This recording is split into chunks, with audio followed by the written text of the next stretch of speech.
से ऊपर हो गई, उनका कोई काम नहीं, घर में काम भी नहीं कर सकते ढंग से, तो जा सकते हैं तीर्थ यात्रा में? नहीं। पोते को कौन देखेगा? लगे रहो पोते में, पोता लगाते रहो, पोते में पोता लगाते रहो, पोता पोती। अरे तुमने पोते को देखने का दादी का और नाना का थोड़ी हो, नाना नानी दादा दादी का थोड़ी अधिकार। तुमने अपने बच्चों का पालन किया तो अपने बच्चों का पालन करे। तुम क्यों पीछे पड़े हो उसके पीछे? भाई बच्चे उसके हैं तो वो करेगा ना, हम क्यों करें? हमने अपने बच्चों का कर दिया। नहीं, बोलते हैं मूल से ज्यादा ब्याज पैदा होता है। भगवान जाने कैसा ब्याज है ये। तो ये अस्थि और प्राप्ति छोड़ के नहीं जाने थे। 50 साल से अधिक उम्र होगी तो घर में कोई काम नहीं उसका, कम से कम साल भर तीर्थ यात्रा न कर सको तो कम से कम 1 महीना तो साल भर में जाओ भाई। क्यों कूड़ा कवड़ा इकट्ठा करते हो घर में? ये वो फलाना ढेकाना, उसने लिया उसने दिया, सब छोड़ के जाना है। पता नहीं उम्र कितनी, 50 साल के हो गए, पक गया फल, कब गिरेगा पता नहीं। आधी से तो कोई भी गिर सकता है, पका तो गिरेगा ही गिरेगा। 50 साल के ऊपर हो गए तो समझो पक गए। आजकल तो बचपन ही पक जाते हैं, आजकल तो बचपन में पक जाते हैं, पर काला लगा लगा करके लोग जवान होते हैं। राधे राधे। तो पक गए तो गिरोगे, इसलिए अस्थि प्राप्ति के चक्कर में मत पड़ो।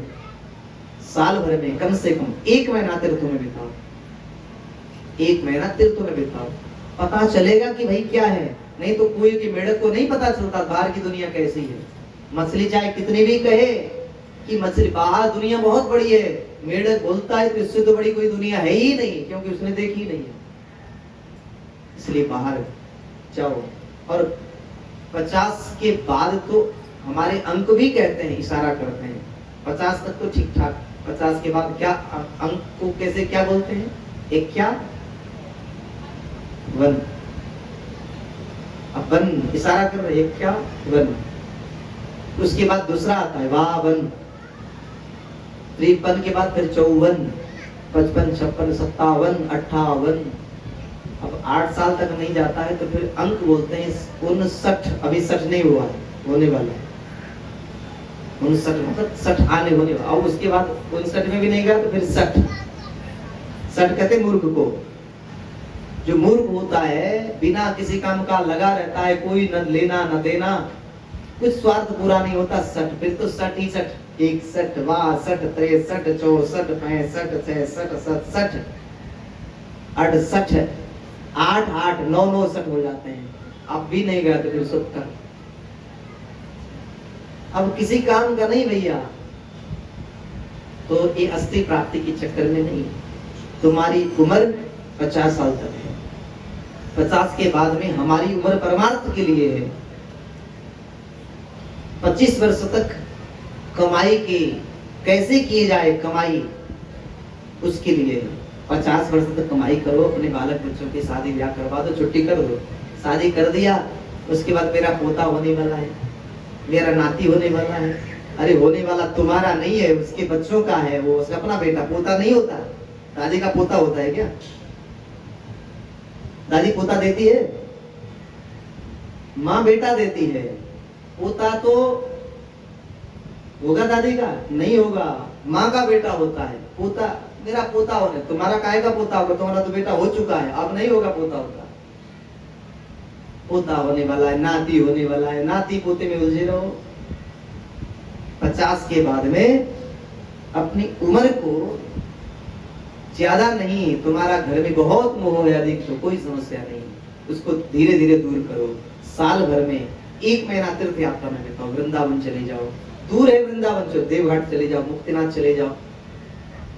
अभी तो मुक्तिनाथ और देवघाट दूर होगा, वो भले ही वृंदावन नजदीक हो।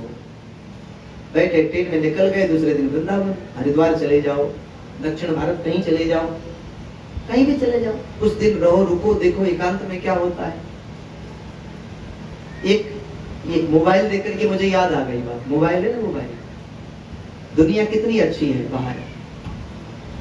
बाहर की जो दुनिया है ना, प्रातः उगते हुए सूर्य, अस्त होते हुए सूर्य, बाहर की ठंडी ठंडी भीनी भीनी हवा, बरसात की बूंदें, मिट्टी की सुगंध, कितनी अच्छी है।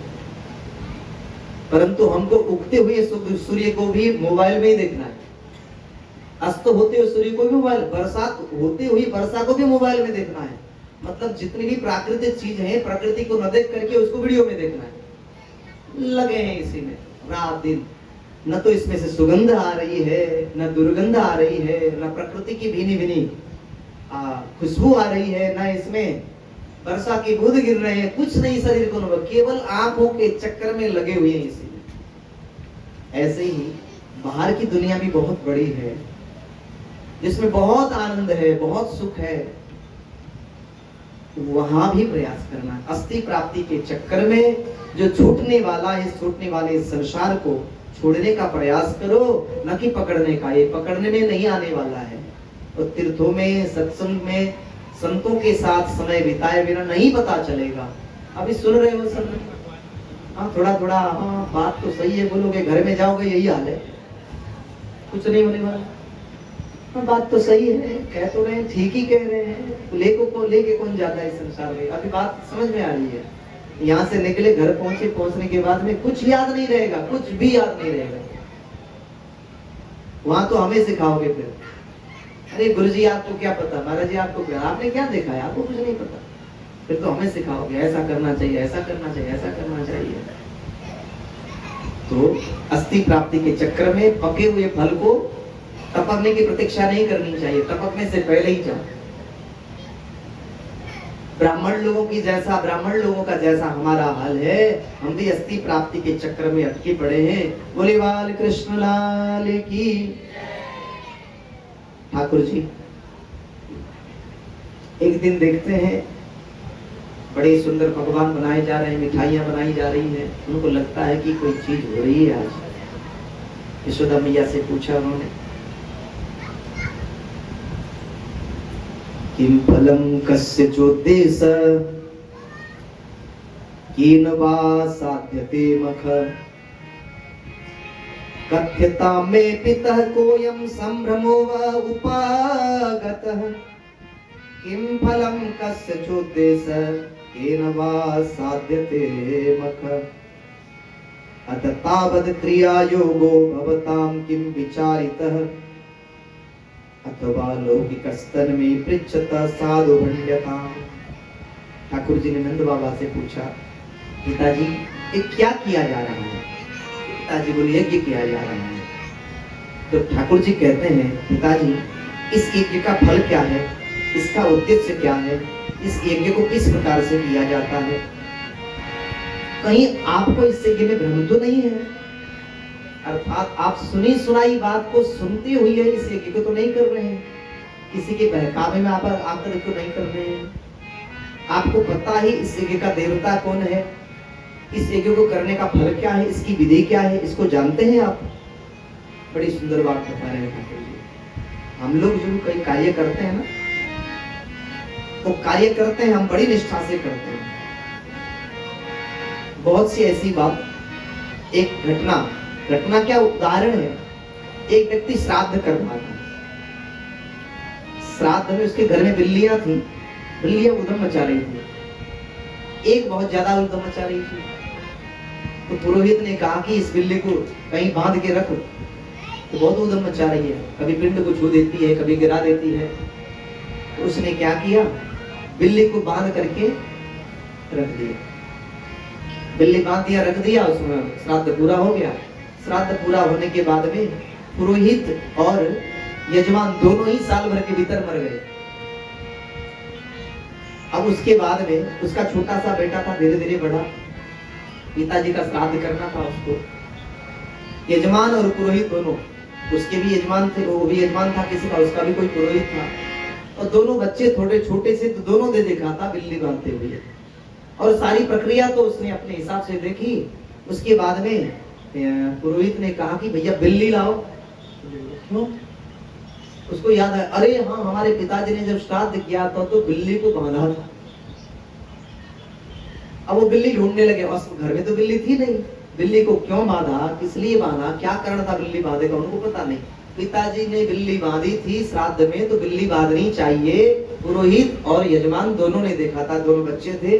अब बिल्ली को ढूंढने लगे गांव में, लोगों ने पूछा कि बिल्ली क्यों चाहिए, तो कहा कि ये हमारे पिताजी ने जब श्राद्ध किया था तो बिल्ली को बांधा था, और सारे नियम तो हमको पता है, बिल्ली बांधने का नियम पता नहीं है, इसलिए बिल्ली को हम ढूंढ रहे हैं। जैसे तैसे बिल्ली मिली, लेकर के आए, घर में ला करके बिल्ली को बांधा, बांध करके श्राद्ध प्रारंभ किया। उसने ऐसा किया तो गांव वालों ने देखा, सबने, अरे भाई उसने तो बिल्ली बांध करके श्राद्ध किया, इसका मतलब बिल्ली बांधना चाहिए, ये तो बहुत अच्छा है। तो लोगों ने पूरे गांव में एक भी बिल्ली नहीं थी, बिल्ली पालने लगे लोग, अब बिल्ली सब श्राद्ध करते समय बिल्ली को बांधना है, परंपरा ही चल गई।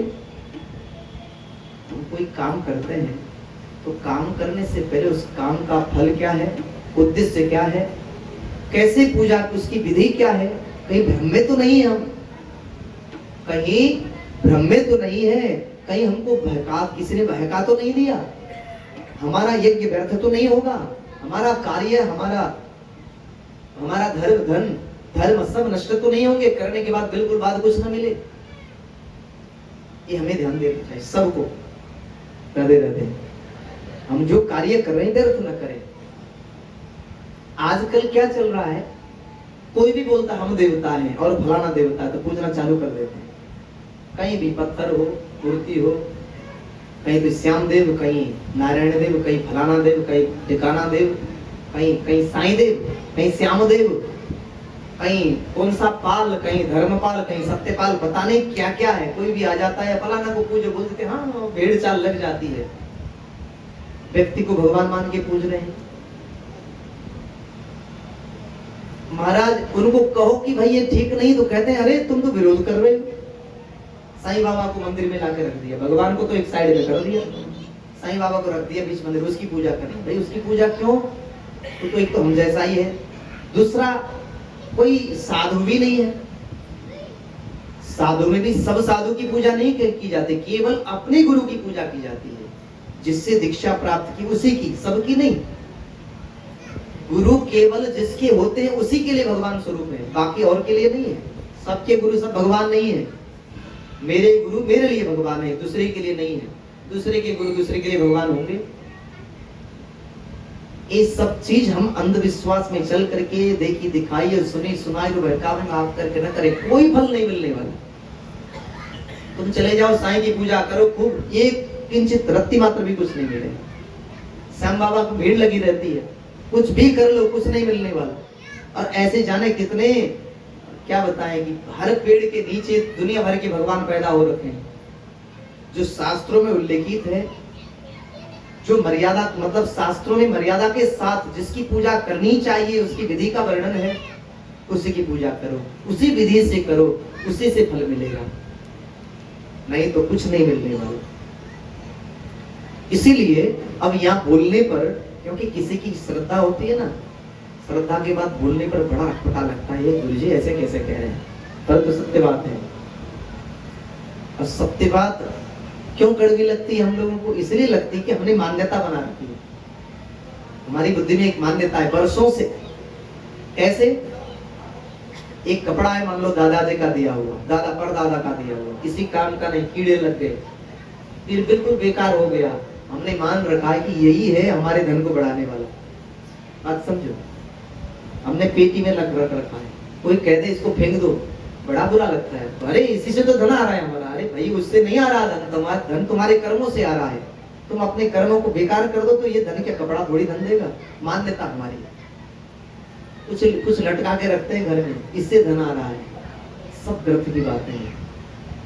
यदि धन संपत्ति की कमाई करनी हो, ईमानदारी रखो, मेहनत करो, वस्तु की जानकारी प्राप्त करो, धन आ जाएगा तुम्हारे पास। धन कला का गुलाम है, धन कला का गुलाम है, तुम्हारे पास कला है, धन तुम्हारे पीछे पीछे भागेगा, और तुम्हारे पास कला नहीं है, धन के पीछे कितना भी भागो एक छोटी कौड़ी नहीं मिलने वाली।